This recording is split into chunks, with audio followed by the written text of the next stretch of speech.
ഓം രാമായ രാമചന്ദ്രായ രാമഭദ്രായ വേദസേ രഘുനാഥായ നാഥായ സീതായാ പതയേ നമഃ. ആത്മഭാവങ്ങളെ, പുരാണ കഥകളിലൂടെയുള്ള നമ്മുടെ യാത്രയിൽ ഇന്നത്തെ കഥ സീത ജനകപുത്രിയായി ജനിച്ചതാണ്. പ്രിയരെ, വാത്മീകീയ രാമായണത്തിലും അധ്യാത്മരാമായണത്തിലും കാണുന്നതിൽ നിന്നും തികച്ചും വ്യത്യസ്തമായി സീതാദേവിയുടെ ഉത്ഭവത്തെപ്പറ്റി അത്ഭുത രാമായണത്തിൽ ഒരു കഥയുണ്ട്. ബ്രഹ്മദേവനിൽ നിന്നും ശിവനിൽ നിന്നും വരങ്ങൾ നേടിക്കഴിഞ്ഞ രാവണൻ പരാക്രമിയായി സർവ്വലോകങ്ങളും ആക്രമണം നടത്തി പോരുകയായിരുന്നു. കഠിന തപസ്സിൽ ഏർപ്പെട്ടിരിക്കുന്ന മുനിമാരെ വെട്ടിവീഴ്ത്തി അവരുടെ രക്തം ഒരു കുടത്തിൽ സംഭരിച്ചു വെക്കുക അക്കാലത്ത് രാവണന്റെ പ്രധാന വിനോദമായിരുന്നു. ഇക്കാലത്ത് ഗൃസ്യമദനൻ എന്നൊരു മഹർഷിവര്യനുണ്ടായിരുന്നു. തപോനിഷ്ഠയിലും ഭക്തിയിലും മുഴുകി ജീവിച്ചു പോന്നിരുന്ന ഗൃസ്യമദനനെ അപുത്രി ദുഃഖം അലട്ടിയിരുന്നു. ദുഃഖശമനാർത്ഥം മഹർഷിവര്യൻ ബ്രഹ്മാവിനെ തപസ്സനുഷ്ഠിച്ചു.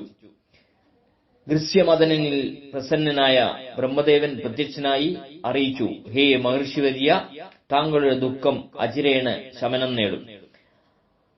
അതിനായി ദർഭാഗ്രം കൊണ്ട് പാലെടുത്ത് അത് മന്ത്രോച്ചാരണത്തോടുകൂടി പ്രതിദിനം ഒരു പാത്രത്തിൽ നിക്ഷേപിക്കുക. ഗൃസ്യമദനൻ അന്നു മുതൽ പാൽ സംഭരണം തുടങ്ങി. ഒരിക്കൽ രാവണൻ ഗൃസ്യമദനന്റെ ആശ്രമത്തിലെത്തിച്ചേർന്നു. പൂജാവിധികളോടെ മഹർഷി പാൽ പാത്രത്തിൽ നിക്ഷേപിക്കുന്നത് കണ്ട രാവണന് കൗതുകം തോന്നി. മാത്രമല്ല, രാവണൻ ആ പാത്രം അപഹരിക്കുകയും ചെയ്തു. കൊട്ടാരത്തിൽ മടങ്ങിയെത്തിയ രാവണൻ ആ പാത്രത്തിലെ പാൽ മുനിമാരുടെ രക്തത്തിൽ ഒഴിച്ചു. എന്നിട്ട് അത് മണ്ഡോദരിയെ ഏൽപ്പിച്ചു. അനുനിമിഷം വളർന്നുവരുന്ന രാവണന്റെ ദുഷ്ടതകളിൽ മനം മടുത്ത മണ്ഡോദരി ആത്മഹത്യ ചെയ്യാൻ തീരുമാനിച്ചു. അതിനായി അവൾ രക്തവും പാലും ചേർന്ന ആ മിശ്രിതം കുടിച്ചു. എന്നാൽ മണ്ഡോദരി ഗർഭിണിയാവുകയാണ് ഉണ്ടായത്. യഥാകാലം മണ്ഡോദരി ഒരു പെൺകുഞ്ഞിന് ജന്മം നൽകി.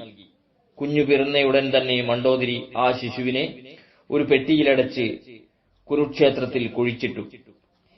ഈ പ്രദേശമാണ് ജനകൻ യാഗത്തിനായി തിരഞ്ഞെടുത്തത്. യാഗാനന്തരം ജനകൻ ഭൂമി ഉഴുകയും ആ ഉഴവുചാലിൽ നിന്ന് മണ്ഡോദരി കുഴിച്ചിട്ട പെട്ടി ഉയർന്നു വരികയും ചെയ്തു. പെട്ടിക്കുള്ളിൽ നിന്നും ജനകന് കിട്ടിയ പെൺകുഞ്ഞാണ് സീത.